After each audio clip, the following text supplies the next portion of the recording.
So first, some facts. There are 2.2 million people in prison in this country. 5% of the people in the world live in the US, yet 25% of its prisoners. In fact, if you live in the US, you're 5 times more likely to go to prison than if you lived in the UK, where I'm from, 10 times more likely than if you lived in Germany. Heck, you're actually more likely to go to prison in this country than if you lived in North Korea, and 4 times as likely if you lived in China. This hasn't always been the case. Mass incarceration is something that is new. In 1980, there were 500,000 people in prison in this country. That number has quadrupled in those years. And you've got to ask yourself why. If you think about it, we live in the country that imprisons more of its people than any other country in peacetime in history. So mass incarceration is truly a modern American phenomenon. This isn't a liberal or a conservative issue. So when President Obama recently called for an overhaul in our criminal justice system, he made the observation that there are some kind of strange bedfellows. Newt Gingrich and Van Jones. The Americans for Tax Reform, a conservative group, and the ACLU. And as well as the Koch brothers, who are also calling for criminal justice reform, and the NAACP. At the end of the day, the criminal justice system is a huge, expensive, and failing government program. It's failing to even provide any semblance of equal justice for all, especially to the poor and to people of color. There are 1 million African Americans in prison in this country today, 6 times the rate of whites. But just think about this. If that trend continues, 1 in 3 black men born today will go to prison.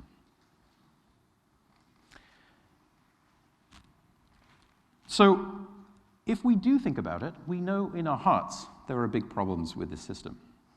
And many people are calling for change. It's a big government system that has run amok. Most of us look the other way when we hear these stories or we read these stories of people locked up in solitary confinement for years on end in a concrete box just a few feet wide, with their brains gradually turning into vegetables. But it's harder to look the other way, much harder to look the other way, when you know that there are innocent people being locked up. And of course, we know that.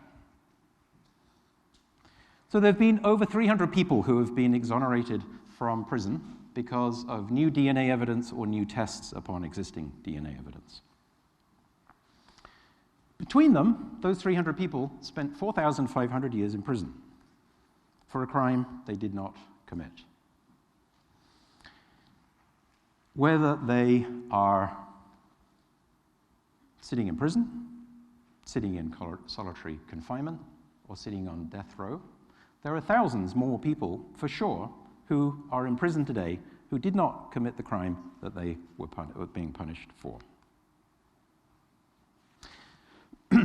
Ricky Jackson was 18 years old when he was sent to prison in 1975, and it was for the murder of a man by the name of Harold Frank, a businessman in Cleveland, Ohio. So the authorities based their case solely on the statement of somebody called Edward Vernon. Edward was 12 years old.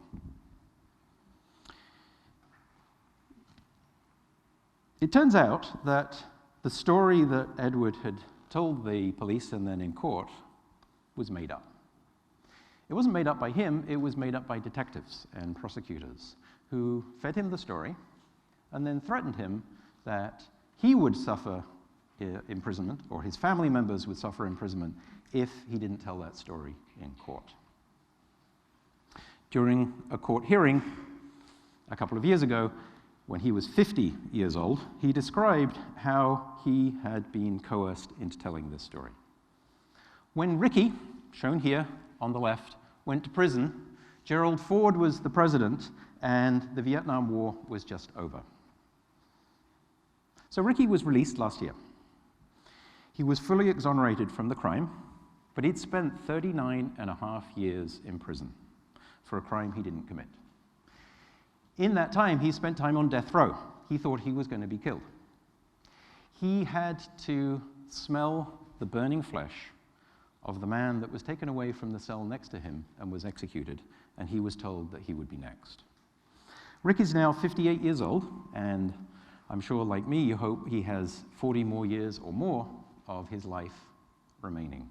And he's chosen to spend that time going around telling his story. He's been and he has forgiven Edward Vernon, and he's devoting his life to helping those people who are left behind in prison, who are innocent and trapped in our prisons. But despite what you see on TV, the people who are freed from prison, they're not typically freed because of new DNA evidence. That's the one that we see on the TV most commonly. Most of the innocent people who are released or exonerated, it's because of prosecutorial misconduct. These are overzealous prosecutors, district attorneys, judges, many of them elected, many of them are underqualified, all of them are grossly overworked. Evidence is hidden, juries are rigged, confessions are forced, and all too often the authorities just want to convict somebody, anybody, so that they can close the case. It's not really that surprising that whenever you have a big system that is run by a group of humans, people like us, making important decisions about the lives of others, they're going to make mistakes, that's for sure. It's inevitable. With such an enormous, creaking prison system, those mistakes are going to be more common. You're bound to have some number of crooked cops, incompetent prosecutors and judges who just want to look tough on crime. Then just a small percentage is enough to make this happen. So, we will always see people who are going to cause problems within the system.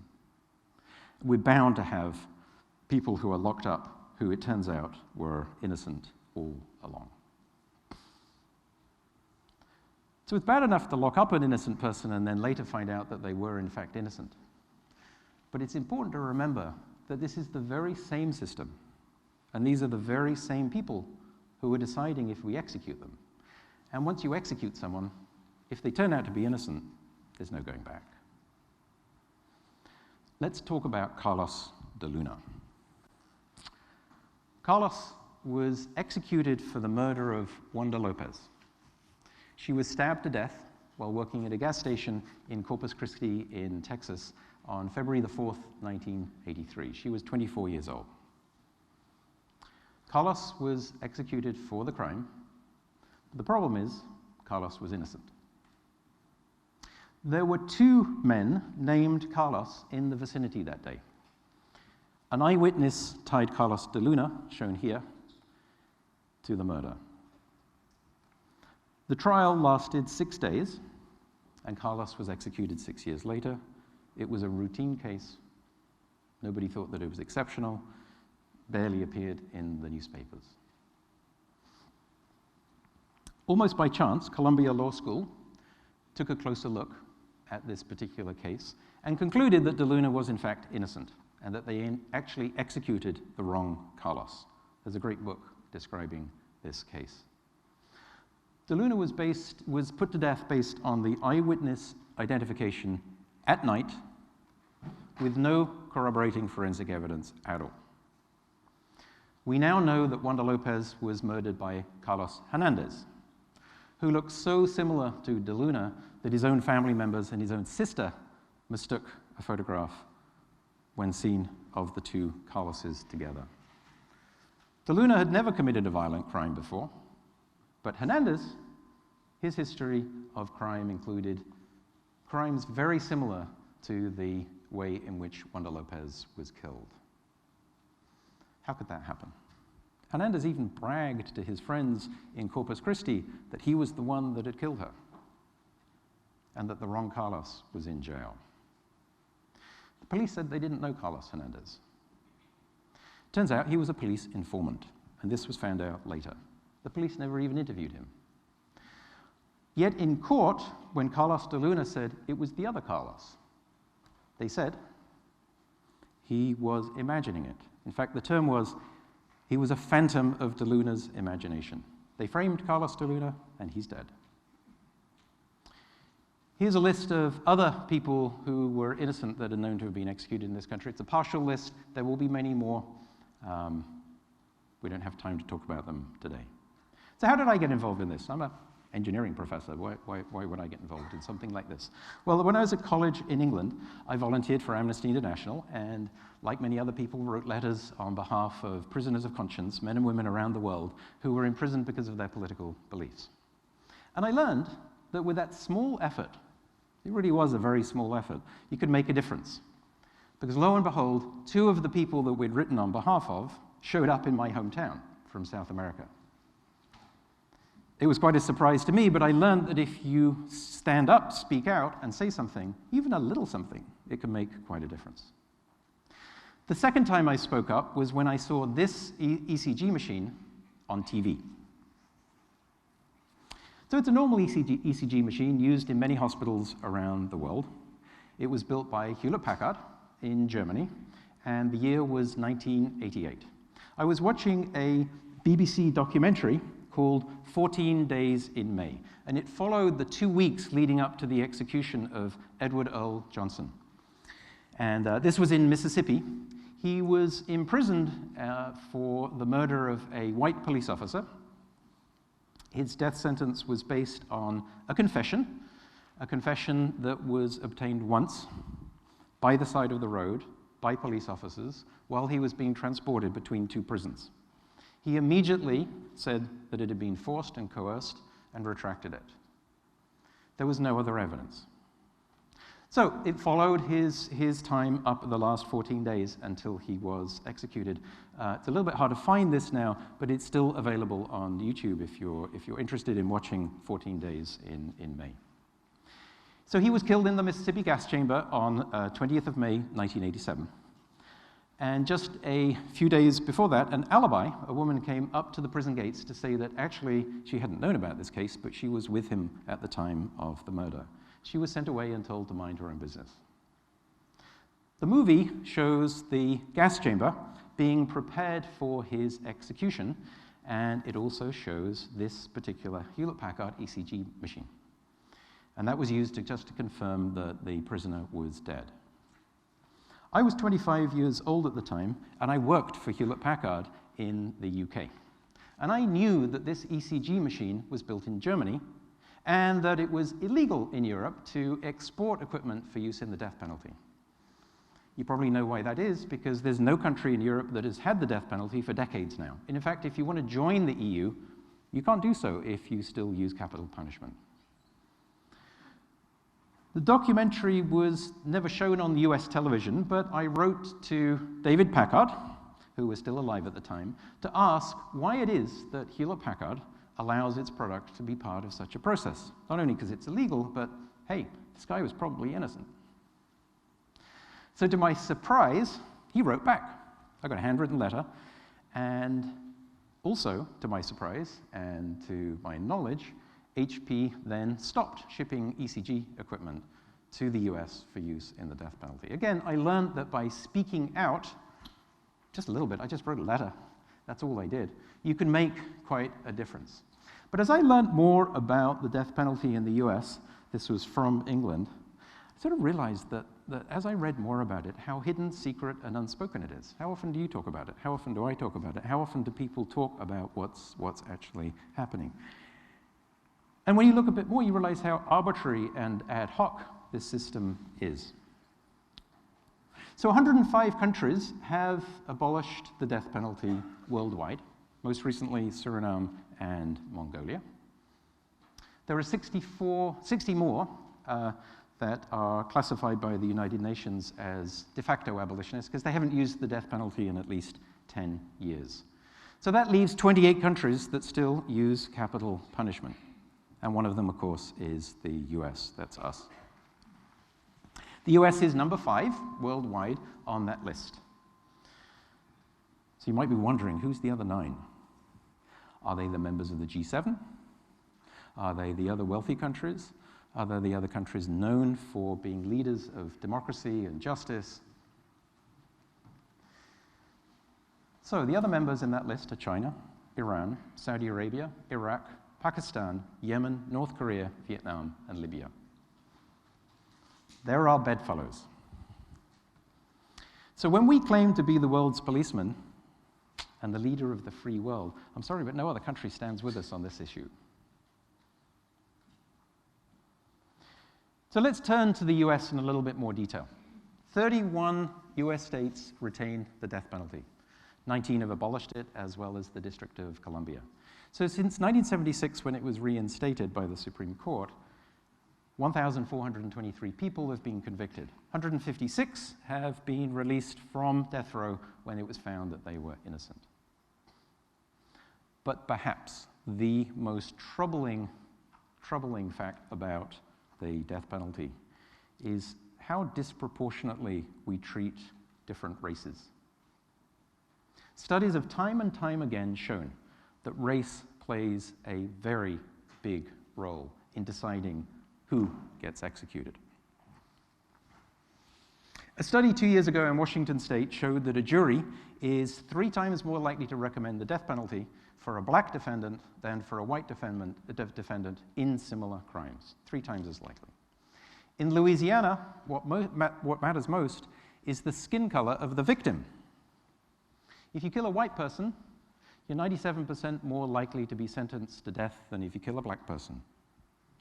In other words, when it comes to executions, white lives matter more than black lives. Okay, so that's not California. Surely that doesn't happen here. So there are currently about 3,000 people on death row in the United States. Here's a breakdown by state. Anyone know where California is on this list? Anyone know? We're at the top. So in what probably is the most liberal state in the country, the most highly educated, the most creative, the wealthiest, we put far more people onto death row than any other state in the country. In fact, if you look across the bay, you can't quite see it from here, there's San Quentin, that's where they all are. They're all housed, all 746 of them, waiting to be executed.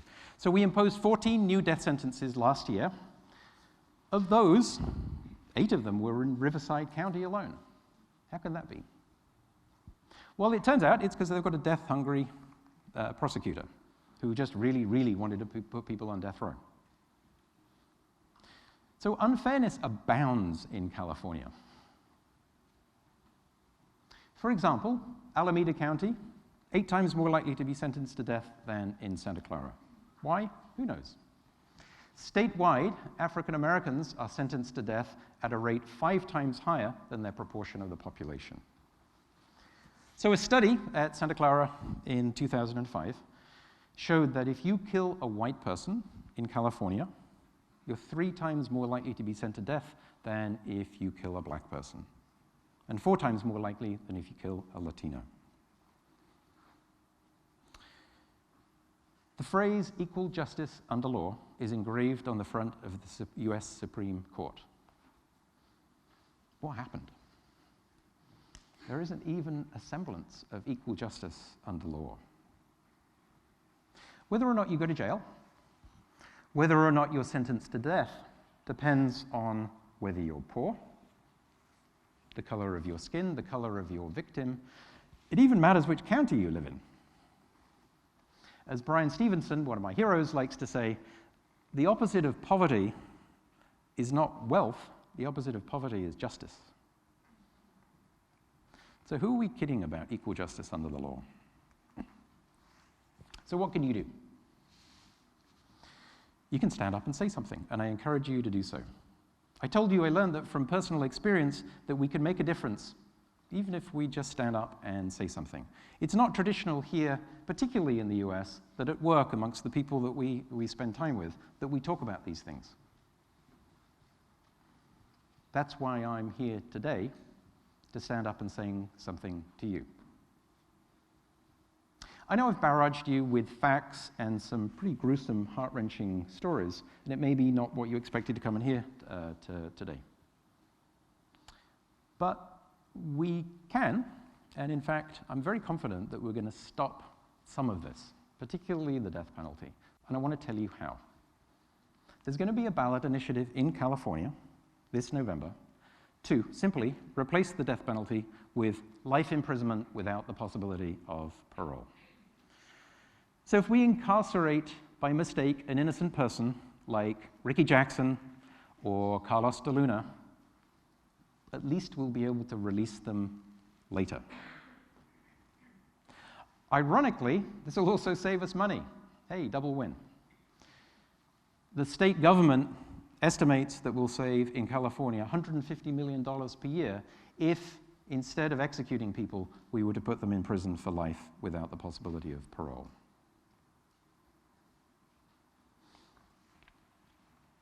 So what can you do? Well, the good news is we're going to win. Public opinion is changing surprisingly fast, and you've seen this in some other issues in the last few years. Just 4 years ago, a field poll showed that 68% of California voters would prefer to speed up executions rather than replace them with life imprisonment without parole. That was 4 years ago. Last Friday, a week ago from yesterday, a new poll showed that number had dropped from 68 to 47, a 21% drop in people who would rather send people to be executed than to life imprisonment without parole. I can't tell you why that has changed, but hey, it's changed. In 2012, a ballot initiative to end the death penalty lost by 2%. So clearly, public opinion has changed by a lot more than that 2%. So in November, we will win if you turn out and vote, and I hope you do. I know many of you are now old enough to vote. Stand up and say something. We can make a difference. You can make a difference. So if you'll indulge me, I want to end with a quote from Martin Luther King. It seems very appropriate in this particular week. He said, "Returning hate for hate multiplies hate, adding deeper darkness to a night already devoid of stars. Darkness cannot drive out darkness, only light can do that. Hate cannot drive out hate, only love can do that. Hate multiplies hate, violence multiplies violence, and toughness multiplies toughness in a descending spiral of destruction." Thank you.